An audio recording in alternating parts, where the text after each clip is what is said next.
안녕하세요. 여러분의 수익률 상승에 도움을 드리고 싶은 헬퍼입니다. 오늘은 우선 요청 종목이 있어서 트루인 종목 분석하고요. 저의 추천 종목인 효성화학과 한국금융지주 두 종목 설명드리도록 하겠습니다. 우선 요청 주신 트루인 종목 분석 시작하도록 하겠습니다. 우선 FCF랑 림 모델 기준으로 밸류에이션을 하기 위해서 여러가지 좀 정보가 필요한데 우선 주식수를 찾아보도록 하겠습니다. 여기에 있는 이제 실제 조정 주식수인데요. 제가 일단 우선 찾아놨었는데 요 같은 경우에는 일단 다트에 공시되어 있는 20년 3분기 분기보고서입니다. 유통주식수가 1188만 주인 걸 보실 수 있고요. 최근에 또 공시가 하나 났었는데 전환사채가 120억 원 규모로 발행이 되었더라고요. 이게 결국 다 보통주로 전환될 수 있기 때문에 321만 주 정도를 주식을 추가해야 됩니다. 주식수를 계산할 때. 그렇게 되면 실제 조정 주식수가 약 1500, 한 9만 주 정도 되고요. 시총이 513억인 종목에서 전환사채가 한 120억 정도 발행하기 때문에 사실 주가에 좀 크게 하락 요인으로 작용할 것으로 생각이 됩니다. 그리고 회사를 제가 간단히 봤었는데 사업의 내용을 보니까 잠시만요. 네. 자동차에 들어가는 이제 엔진 부품을 이제 납품하는 회사였고요. 최근 실적을 일단 살펴보면은 이게 2014년부터 2020년 3분기 실적까지 이렇게 나와 있는데요. 매출액 같은 경우에는 2014년부터 조금 감소하는 모습을 2019년까지는 조금 보였다가 2020년 3분기에는 전년도 대비 좀 매출이 는 것을 보실 수 있고요.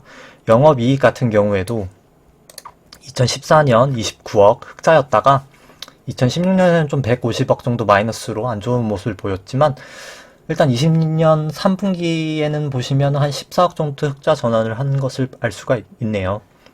그리고 이제 영업이익에다가 이제 감가상각을 더한 에비타, 결국 영업이익에다가 현금이 나가지 않는 비용을 이제 더해준 건데요. 약간 현금 흐름에 가까운 지표는 일단 2014년 56억에서 지금 20년 3분기에는 조금 실적이 좋아서 35억까지 능가한 모습을 보이고 있고, 이제 요 부분 같은 경우에는 이제 재무 분석하는 지표인데요.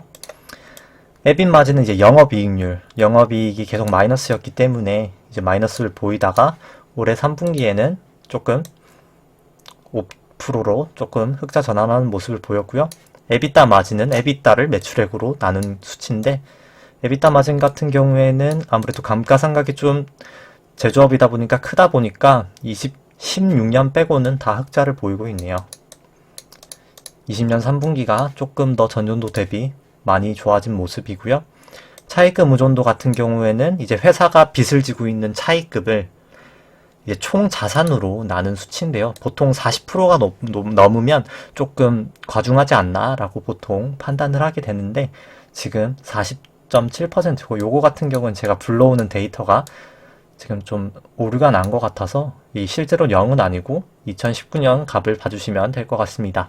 부채 비율 같은 경우에는 아무래도 전환사채를 발행한 것이나 뭐 다른 뭔가 자본적인 요인을 추가로 발행한 것 같고요. 왜냐면 갑자기 지배주주 자비 자본이 2017년 173억에서 2019년 당기순 손실이 발생했음에도 불구하고 248억 정도 는 거 보면은 아무래도 당기순이익 마이너스 44억이 했으면 사실 자기 자본이 한 130억이 돼야 되는데 한 100억 정도 뭔가 이제 또 자본성 증권을 발행한 것이 아닌가 판단이 됩니다.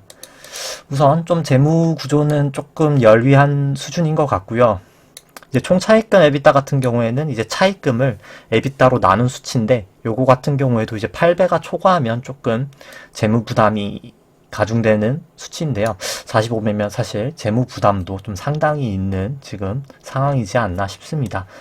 이제 당기 순이익을 자기 자본으로 나눈 ROE 같은 경우에도 지속적인 적자로 인해서 이제 계속 마이너스를 보이다가 올해 3분기에 지금 소폭 흑자로 돌아선 모습입니다. 그렇다면 이제 어떻게 밸류에이션을 할까? 사실 적자 종목이기 때문에 밸류에이션 하기가 쉽지가 않은데요. 현재 시가총액은 513억 원입니다. 주가는 4,200원이고요. 그렇다면 이제 FCF 모델로 평가를 했을 때 결국 이게 역산을 해야 될 것 같습니다. 사실 제가 이제 트루윈이라는 종목을 실적을 추정하기는 조금 어렵고요. 자, 일단 2019년과 2020년 실적을 기준으로 일단 이렇게 입력을 해놨는데 이 경우에는 사실 FCF 기준으로는 마이너스 한 140% 결국 주가가 매우 떨어져야 된다. 결국 마이너스 어떻게 보면 0보다도 지금 적자가 더 많이 나기 때문에 마이너스가 나야 된다고 평가가 되지만 그럼 과연 실적이 어느 정도까지 나야 적정 가치로 갈 수 있냐라고 다시 한번 역산을 해보겠습니다. 이제 여기에 매출액을 과연 매출액이 얼마가 되면 현재 주가가 적정한지 제가 봤는데요.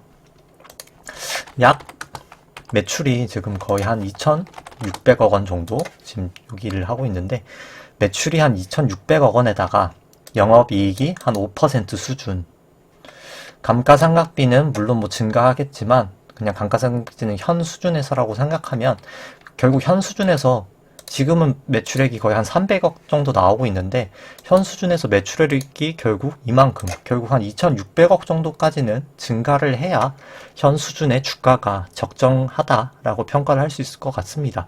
그래서 뭐 만약에 센서 부분에서 동회사가 뭔가 개발을 하고 있는 게 대박을 날 것 같아서 그게 만약에 뭐 2,600억 매출까지 찍을 수 있는 아이템이 가지고 있다라고 판단이 되시면 일단 지금 주가가 그냥 딱 적정한 수준이고요. 뭐 그 이상 뭐 예를 들어서 3천억 정도까지 매출액이 발생할 것 같다. 그리고 뭐 영업이익이 뭐 7%까지 상승할 것 같다. 라고 판단하시면 한 2배 정도까지 상승할 수 있을 것 같은데 제가 봤을 때 뭐 지금 현 수준 영업이익에서 갑자기 드라마틱하게 뭔가 증가할 요인은 제가 사실 이 종목에 대해서 잘 모르기 때문에 섣불리 말씀드리긴 어렵지만 매출액이 300억인 회사가 갑자기 3천억으로 단기간에 상승할 가능성은 매우 낮기 때문에 사실 이 종목보다는 조금 더 우량한 다른 종목을 구입하시는 것을 전 추천을 드리고요. 그럼에도 불구하고 이제 차트 분석을 통해서 해당 종목을 한번 분석을 해보도록 하겠습니다. 트루윈의 구주봉이고요. 아마 2014년도에 상장을 한 것 같습니다. 정보가 그 전께 없는 거 보면 일단 주가가 지금 상장 이후로 지속적으로 하락하고 있기 때문에 구주선 같은 경우에는 이 파라볼릭이 매수로 돌아서고 밑에 있는 게 매수고 위에 있는 게 매도입니다. 매수로 돌아서고 이제 구주봉이 양봉이 됐을 때 매수하는 걸 추천드리고 있는데요. 현재 양봉은 떴는데 이제 아직 파라볼릭이 저 멀리 있기 때문에 사실 주가가 좀 추세적으로 더 상승해야 사실 확실히 좀 안전하게 투자를 하실 수 있을 것 같고요. 주가가 이제 일목균형표에 요거 같은 경우가 이제 기준선이고요. 밑에 있는 게 전환선인데 주가가 아직 기준선과 전환선 모두 밑에 있어서 역전되어 있고 9일 후행스팬과 26일 후행스팬이 모두 다 역전되어 있기 때문에 주가보다 낮은 수준이기 때문에 사실 장기적으로는 하락 추세가 이어지고 있어서 좀 매수를 하는 것은 좀 안 좋은 상황이고 아직까지 사실 추가적인 하락도 차트상으로는 아직 가능합니다. 그래서 사실 상승 추세로 섰다고 하기에는 조금 아직까지는 좀 섣부른 것 같고요. 물론 이제 주봉 같은 경우에는 주가가 반등을 하면서 전환선과 기준선을 넘어섰고요. 전환선과 기준선도 원래 역전이 되어 있다가 호전이 되었고 이제 파라볼릭도 매수 신호를 나타내었고 9일 후행스팬과 26일 후행스팬을 또 다 호전이 되면서 사실 주봉 기준으로는 사실 매수하기에 충분히 나쁘지 않은 상황인 것 같습니다. 이 검은색이 50일 이평선인데 50일 이평선도 넘었고요. 하지만 종목이 지속적으로 사실 하락을 했기 때문에 여기 보시면 이 종목 앞에 있는 선행 스팬이 구름대 역할을 보통 저항선 역할을 많이 하게 되는데 저항대 역할을 하는데 구름대가 상당히 좀 두터운 모습을 보실 수 있습니다. 그렇기 때문에 사실 여기서 조금 상승을 함에도 불구하고 조금 저항이 예상이 되고요. 만약에 보유하고 계신다면 이 주봉상 전환선을 많이 재차하게 되면 그때는 조금 매도하시는 것을 권해드립니다. 그리고 일봉을 보게 되면 일본 같은 경우도 주봉과 같이 뭐 사실 매수하기에는 주가가 지금 단기적으로 올라가면서 추세적으로 나쁘지 않다고 판단이 되는데요. 주가가 전환선과 기준선 모두 위에 있고 후행 스팬도 9일, 26일 후행 스팬 다 호전되어 있기 때문에 사실 당장 뭐 지금 당장 매도를 할 만한 시그널은 일봉상은 없지만 지금 바로 딱 그 구름대를 넘어간 종목이기 때문에 보통 한번 넘어간 다음에 다시 전환선이나 기준선까지는 조정을 보이거나 이제 구름대를 다시 한번 터치를 하고 올라가는 보통 습성이 있습니다. 그래서 단기적으로는 RSI도 70이 넘기 때문에 만약에 RSI가 다시 70을 하회하게 되면 그때는 조금 기술적으로 매도를 하신 후에 다시 전환선이나 기준선을 상회하게 되면 그때 만약에 매수를 하시는 걸 권해드리고요. 사실 펀더멘탈 상으로는 저는 조금 다른 종목이 더 좋은 종목이 있지 않을까라고 개인적으로 판단을 해봅니다. 그 다음에는 이제 추천 종목인 효성화학부터 설명을 해드리도록 하겠습니다.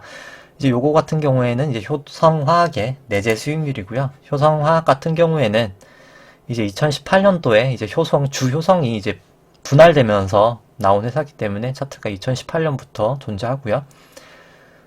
이제 요거 같은 경우가 이제 그 효성화학 안에 있는 내재 수익률입니다. 내재 수익 같은 게 은행으로 금리로 따지면 은행의 금리와 수익률이고요. 아, 그리고 제가 트루윈 같은 경우는 요 내재 수익률을 설명을 못 드린 게 이 내재 수익률 같은 경우는 제가 림 모델로 상출을 하는데 이 림 모델이 당기순이익 나누기 자기자본, 즉 ROE를 바탕으로 밸류에이션을 하게 되는데 이제 트루인 같은 종목 같은 경우에 단기 순손실이 발생한 종목이어서 일단 림으로 좀 추정하기가 어려워서 요거는 설명을 생략했습니다. 다시 이제 효성화학으로 말씀드리면은 이 기대 수익률이 결국 은행의 금리 같은 존재입니다. 금리가 높을 때 결국 주가가 이렇게 상승하게 되고요. 낮을 때 이제 주가가 보통 하락하는 모습을 보이는데 일단 효성화학 같은 경우에는 요때 올라간 거를 빼고선 사실 지금 거의 한 17%를 계속 유지하고 있는데 사실 기대 수익률이 17%라는 게 상당히 높은 수준입니다. 이때는 코로나 때문에 엄청난 기회였던 것이고요. 사실 지금 현재도 기대 수익률이 17%인 게 엄청나게 높은 수치인데요. 사실 왜 이렇게 높냐는 제가 절대가치 평가를 통해서 좀 자세히 설명드리도록 하겠습니다. 우선 조정주식수 이런 건 제가 이미 다 기입했기 때문에 이제 설명은 드리지 않고요. 일단 림과 이제 FCF 기준으로 FCF 같은 경우에는 잉여 현금 흐름을 결국 그러니까 주주에게 줄 수 있는 현금 흐름을 말합니다. 잉여 현금 흐름이랑 이제 영업 현금 흐름, 이 회사가 영업으로 번 정말 세금 내시고 세금 내고 인건비 내고 매출원가 모든 걸 다 제외하고 남은 정말 모든 걸 제외하고 남은 현금에서 이제 투자 비용, 캐펙스, 즉 무형자산이나 유형자산, 건물도 사고 공장도 짓고 하는 캐펙스를 뺀 수치를 이제 제가 현재 가치로 끌고 와서 계산을 한 수치인데요. FCF 같은 경우에는 현재 효성화학 주가가 약 16만원 정도 되는데 62만원, 정말 어마어마하게 많이 올라간다고 밸류에이션이 되는데요. 저 같은 경우는 지금 현재 주가에서 한 284% 정도 상승한다고 판단을 하고요. 림 같은 경우에는 더 많이 올라갑니다. 거의 110만원까지 올라간다고 돼 있는데 요거 같은 경우에는 효성화학의 미래의 ROE가 거의 20%를 상회하는 수준까지 높아질 예정이기 때문입니다. 왜 그러면 이렇게까지 높아지냐라고 하신다면 딱 말해드릴 게 하나인데요. 결국 효성화학의 이게 실적인데 효성화학 실적이 20년 3월 결국 19년에는 약 매출액이 1조 8천억인데 효성화학이 결국 한 23년 정도 되면 매출이 3조 수준까지 올라가게 되고 에비타가 영업이익에서 감가상각을 더한 게 2019년 3천억에서 2023년 5천억까지 올라가게 될 예정입니다. 물론 이 수치는 추정치이기 때문에 확정치는 아니지만 대부분의 애널리스트 분들이 한 이 정도를 추정하고 있고요. 효성화학 시총이 현재 5천억인데 1년에 에비타가 5천억이 나오게 됩니다. 근데 왜 이렇게 주가가 낮냐 라고 하시면, 일단 리스크 요인은 차입금 의존도, 아까 말씀드렸던 차입금 의존도가 지금 2013년 기준으로 71%까지 높아져 있는데, 총 차입금 나누기 자기 그 총 자산인데요. 이게 40이 높으면 사실 리스크가 있다고 말씀드렸지만, 그러니까 이렇게 높음에도 제가 추천드리는 게, 효성화학 같은 경우에는 현재 약 한 1조 4조 원 규모로 지금 베트남에 공장을 짓고 일부분 완공하고, 이제 일부분 조금 내년 한 3분기 정도 아마 추가적으로 완공될 것으로 예상되는데, 그거를 짓고 있기 때문에 이렇게 차입금이, 과거에는 사실 차입금이 2018년도엔 이게 총 차입금인데 약 한 1조 수준에서 결국 2020년 3분기 1조 한 7천억까지 올라갔던 게 결국 베트남 공장을 짓는다고 차입금을 많이 늘렸습니다. 물론 차입금이 늘은 거는 리스크 요인이나, 차입금이 대부분 다 산업은행이나 이제 국내 그리고 베트남 이제 은행들에게 이제 신디케이트론이라고 좀 장기, 거의 5년 이상 만기로 안정적으로 받은 거기 때문에 단기적으로 이제 차입금을 미상화한 리스크는 매우 낮고요. 그리고 이게 차입금과 에비타를 나눈 건데, 이게 보통 차입금을 상환할 수 있는 능력을 나타내는 커버리지 지표입니다. 보통 8배 이하면 좀 양호한 수준이라고 판단이 되는 수치인데요. 현재는 7.4배지만 결국 베트남 공장이 돌아가는 2023년에는 2.5배로 정말 우수한 수준을 나타내기 때문에 지금 회사채 등급도 신용등급이 A0로 나타나고 있고요. A0면 상당히 좀 그래도 괜찮은 수준의 회사로 채권 시장에도 평가되고 있는 회사입니다. 따라서 이 차입금을 많이 가지고 있는 리스크는 있지만 결국 베트남 공장이 돌아가는 이제 2021년부터는 이렇게 실적이 엄청나게 증가하기 때문에 저는 이 시가총액 5천억은 정말 지금은 정말 박앤세일이지 않나 라고 판단을 합니다. 따라서 효성화학은 추천드리고요. 효성화학이 만약에 현재 주가가 2024년까지 만약에 지속된다고 치면, 이제 퍼도 현재는 실적이 사실 조금 감가상각비가 이제 공장을 많이 지었기 때문에 이제 공장에 대한 비용만 나가고 당장 실적으로 이어지지 않기 때문에 사실 올해 실적은 안 좋게 나올 예정입니다. 하지만 그래서 퍼도 한 58배까지 올라가게 되는데요. 하지만 2021년에 모든 공장이 가동하게 되고 2024년에 이제 실적이 완전하게 나온다면 그때는 퍼가 2.4배로 사실 엄청 낮은 수준까지 내려가게 되고요. PBR 수치도 지금은 1.1배지만 0.5배까지 내려가는 아주 훌륭한 종목이 되지 않을까 저는 개인적으로 예상을 해보며 효성화학을 추천드립니다. 그 다음은 이제 한국금융지주입니다. 한국금융지주는 일단 금융사기 때문에 제가 절대가치로 평가드리진 않고요. 이제 한국금융지주 안에 있는 내재 수익률을 통해 말씀드리겠습니다. 그리고 제가 너무 급하게 설명드린다고 사실 효성화학이 어떤 걸 만드는 회사인지를 설명드리지 않았네요. 제가 아직 방송이 오래되지 않아서 조금 긴장을 해서 그런 것 같습니다. 양해 부탁드리고요. 효성화학 같은 경우는 화학 제품에 프로필렌이라고, 이게 PP라는 제품을 만드는 회사입니다. 폴리프로필렌인데요.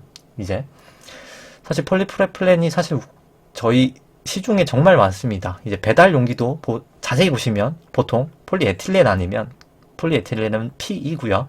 보통 폴리프로필렌인데요. PP라고 보통 써져 있으실 거예요. 이게 왜냐면 열에 조금 강한 플라스틱이기 때문에 사실 배달 용기로도 많이 쓰이고요. 뭐 지금 코로나 주사하는 그런 플라스틱으로도 쓰이고, 이제 마스크 재질로도 쓰이고요. 사실 우리가 사용하는 많은 플라스틱 중에서 프로필렌이 정말 많습니다. 그렇기 때문에, 그리고 이제 아까 제가 말씀드렸는데 사실 화학 제품 중에는 폴리에틸렌이 사실 가장 유명하고 많이 쓰입니다. 근데 폴리에틸렌 같은 경우에는 지금 이제 미국의 ECC나 이제 중국 쪽 증설이 많기 때문에 사실 공급 과잉이 되면서 지금 현재는 이제 코로나 때문에 플라스틱 사용량이 늘면서 지금 폴리에틸렌 스프레드도 조금 개선되긴 했지만, 사실 역사적으로나 뭐 보통 추정치로도 이제 폴리프로필렌이 조금 더 실적도 안정적이고 이제 사실 그 스프레드 변동도 작은 화학 제품이기 때문에 사실 효성화학이 조금 업황이 괜찮고요. 일단 베트남에 공장을 짓고 있는데 이제 베트남 같은 경우에도 아직 신흥국이죠. 사실 신흥국이기 때문에 베트남에 수출하고 남은 것은 이제 다시 동남아시아 이쪽으로 수출할 예정입니다. 따라서 사실 판로도 지금 매우 양호한 수준으로 가지고 있기 때문에 사실 추천을 드립니다. 그럼 다시 이제 한국 금융지주로 넘어가도록 하겠습니다.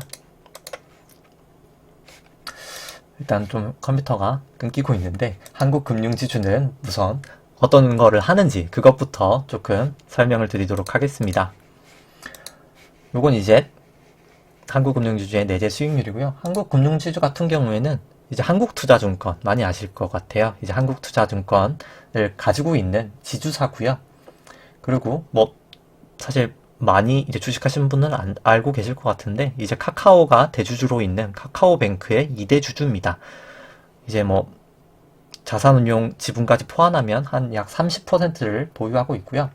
그리고 한국투자증권과 뭐 카카오뱅크, 한국투자파트너스, 뭐 한국투자저축은행, 한국투자캐피탈, 뭐 한국투자 프라이빗 에쿼티, 뭐 한국투자 부동산 신탁, 뭐 여러 가지 사실 종목을 가지고 있는데 사실 카카오 지분 가치로 따지면 이제 카카오뱅크가 한 3조 정도 되고요. 이제 한국투자증권이 이제 장부 가치 기준으로는 한 5조 5천억 정도 되는 회사인데 그거를 이제 보유하고 있는 회사입니다. 결국 지금은 카카오뱅크랑 결국 은행이 아니라 증권사가 가장 베이스고요. 지금 실적이 나오고 있는 것은 거의 증권이 80% 이상이라고 판단하시면 됩니다. 증권주라고 판단하시면 되고요. 이제 다시 차트로 넘어가면요. 파란색이 한국금융지주의 주가입니다. 그리고 이제 연두 색깔이 한국금융지주 안에 들어있는 내재 수익률, 뭐 기대 수익률, 금리라고 표현하실 수 있는데요. 사실 거울처럼 주가와 이 기대 수익률이 딱 정반대로 움직이는 것을 보실 수 있습니다. 이제 기대 수익률이 높을 때도 주가가 올라가고 기대 수익률이 낮을 때 주가는 내려가게 되고요. 다시 높을 때 주가는 올라가고 기대 수익률이 낮을 때 주가는 다시 내려가고 기대 수익률이 높을 때 주가는 올라가고 정말 딱 뚜렷하게 이제 역상관관계의 모양을 보이고 있는데요. 지금 현재 같은 경우에는 기대 수익률이 13%로 이 종목도 사실 상당히 높은 수준입니다. 과거에 비해서도 상당히 높은 수준이고요.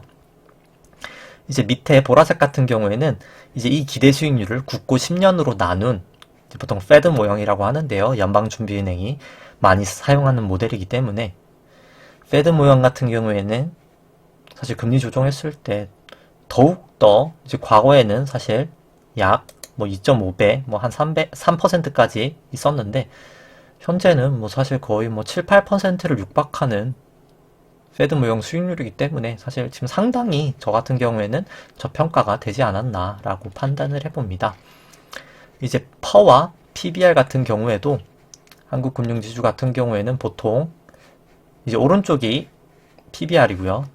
좌측이 퍼인데 PBR 같은 경우 이제 코로나 시절에는 거의 뭐 0.4배까지도 떨어졌었지만 과거 평균으로 이제 바닥이 보통 0.8배 수준이었는데요. 지금 뭐 한 0.9배 수준이어서 사실 지금도 상당히 PBR 기준으로도 매수하기 좋은 타임이라고 판단이 됩니다.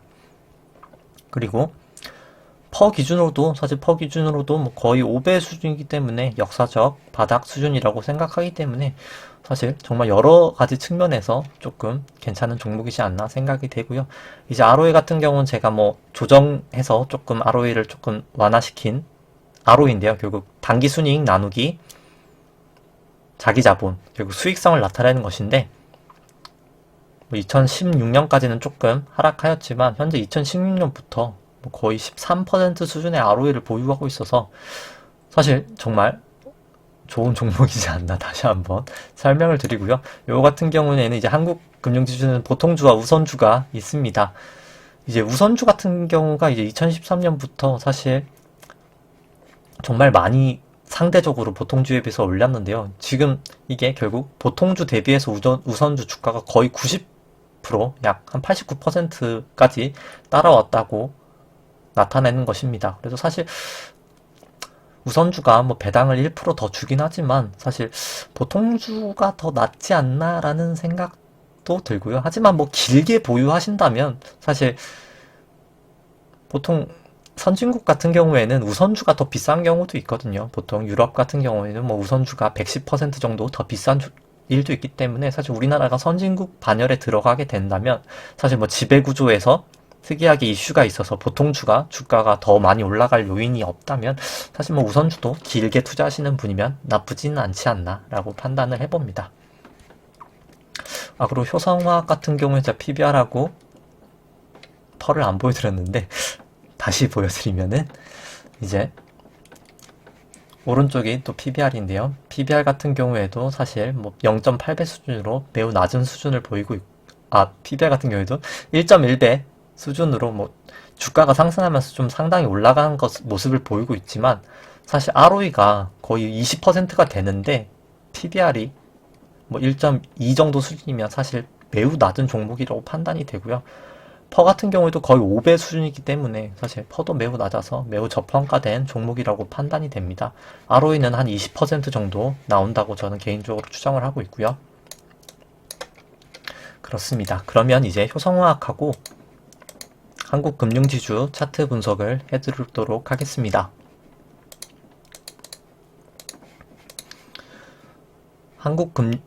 효성화학의 이제 구주봉입니다. 효성화학 같은 경우에는 딱 양봉이 나오면서 구주봉이 이제 파라볼릭이 매수 신호가 나오면서 딱 이때 매수 신호가 나왔고요. 현재 매수 신호가 나왔기 때문에 충분히 구주봉 상으로도 매수할 타임이라고 생각되고 이제 9일 후행 스팬도 곧 있으면 호전될 모양새이기 때문에 사실 구주선으로도 매수하시기에 충분히 좋은 환경이라고 생각합니다. 그 다음엔 주봉입니다.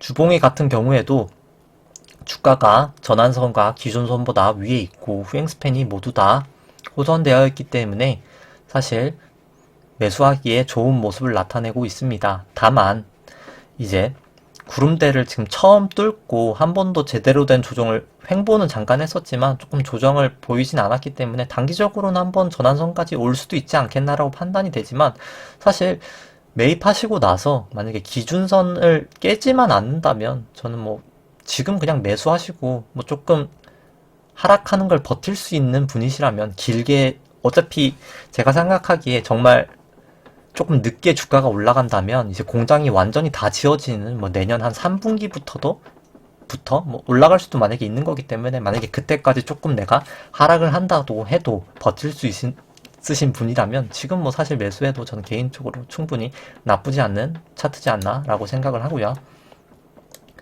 일본 같은 경우에도 주가가 현재 전환선과 기준선 위에 있고 9일 후행스팬과 26일 후행스팬이 아직은 다 호전인 모양을 보이고 있기 때문에 뭐 매수하시기에 나쁜 모양이라고 판단되지는 않지만 RSI가 조금 하락하고 있고 70수 부근까지 올라갔다 하락하고 있고 주가가 곧 전환선을 깰 수도 있고 9일 후행스팬도 지금 주가보다 떨어져서 역전될 수도 있기 때문에 만약에 조금 더 안전하게 투자하신다면 확실히 전환선을 뚫리지 않고 다시 전환선 위로 주가가 상승한다면 그때 매수하시는 것을 추천드립니다.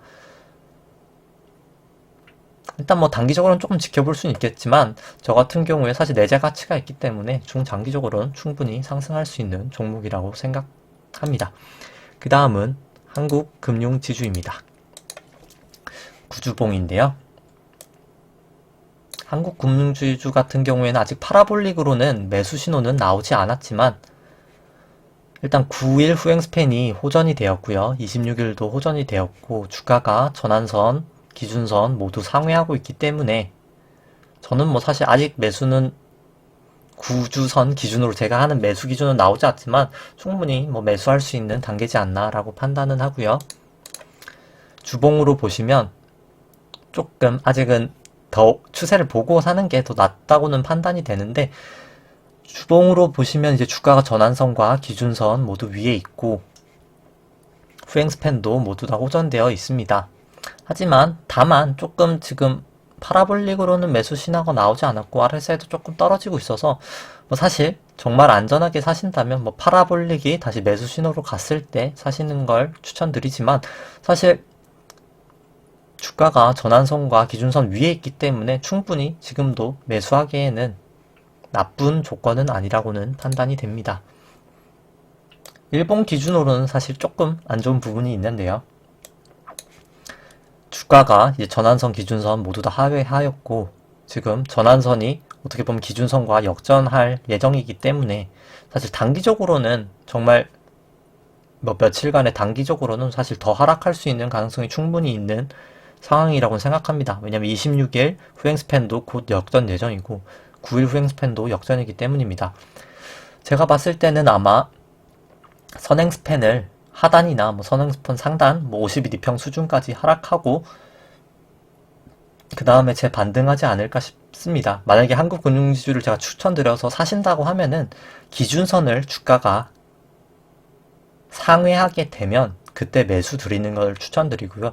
지금 당장 매수하시는 것보다는 제가 이제 추천을 드렸으니까 아마 관심 종목에 추가하신 다음에 주가가 이 기준선을 상회하게 되면 그때 매수 하시는 것을 추천드립니다. 우선 오늘 방송은 여기까지고요. 이제 좋아요와 구독 눌러주시면 감사하겠습니다.